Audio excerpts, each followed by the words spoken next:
ଯେତେବେଳେ ଘଟଣାଟି ଘଟିଲା 15 ତାରିଖ ଦିନ ସେଇ ଦିନ ଇମିଡ଼ିଏଟଲି ତାଙ୍କ ପରିବାର ଲୋକ ଗ୍ରାମବାସୀ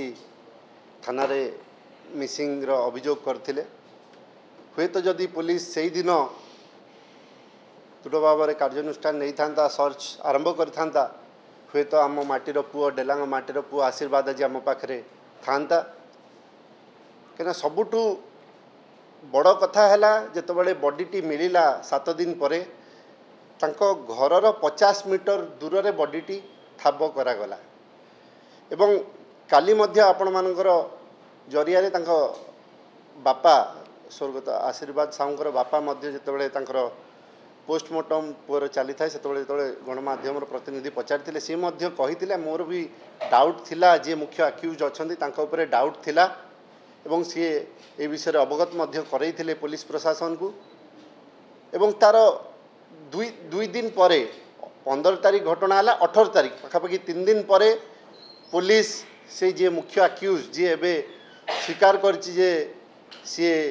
मर्डर करिछि बोली जहाँ काली एसपी तांको बयान रे प्रेस मीट रे कहिसंती ताकू डाकिथिले ताकू नेइथिले ताकू इंट्रोगेशन करिथिले एवं कहा चापरे कहा प्रेसर रे कि को कारण जोगु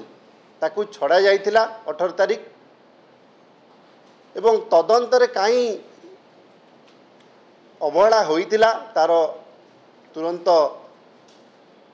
गोटे इनक्वारी हवा दरकार एवं यही घटना को फास्ट ट्रैक कोर्ट रे एवं पोस्को कोर्ट रे जेहेतु फास्ट ट्रैक कोर्ट रे आमर समस्त दाबी रही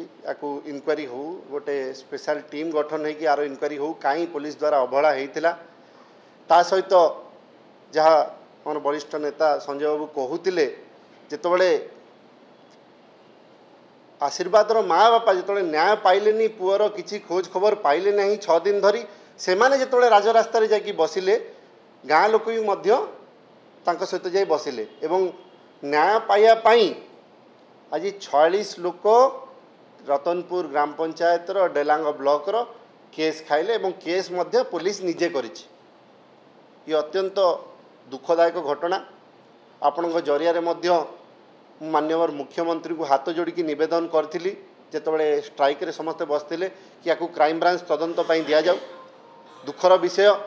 ये होम डिपार्टमेंट माननीय मुख्यमंत्री अधीन रे अच्छी पाखु किसी ये बाबद रे किसी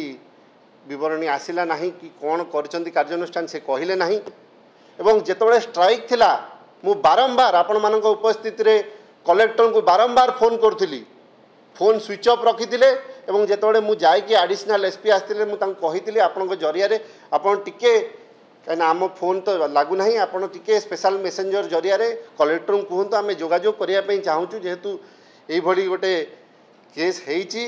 आर कौन तथ्य रही आपण हेले मुरबी आम जिलार किंतु किसी पाखु खबर आसला ना कि वर्तमान मध्य परवर्ती समय बॉडी ठाब है से आसिले ना या दृढ़ भाव में आम समस्ते निंदा करुचु ता सहित आम समस्त डिमांड रही आशीर्वाद परिवार सबुठ बड़ क्षति होती सरकार तरफ इमिडिएटली कोटिए टंकार कंपेनसेशन देवे बोली डिक्लेरेशन करा जाऊ। सेटा आम से दिन खाली मु नुहे ग्रामवासी जितेबाला सब कलेक्टर आसते एडिशनल एसपी आसते बॉडी सहित आसते से ग्रामवासी अटकई दाबी करते आमको प्रतिश्रुति देते यही कथा को से सरकार को जनइबे वर्तमान सुधा किसी से बाबद किसी तथ्य सरकार तरफ आसी ना। मोर हाथ जोड़ी निवेदन माननीय मुख्यमंत्री को टिके कथा रखंतु ए दिगरे कौन से पदक्षेप नहीं department T home department T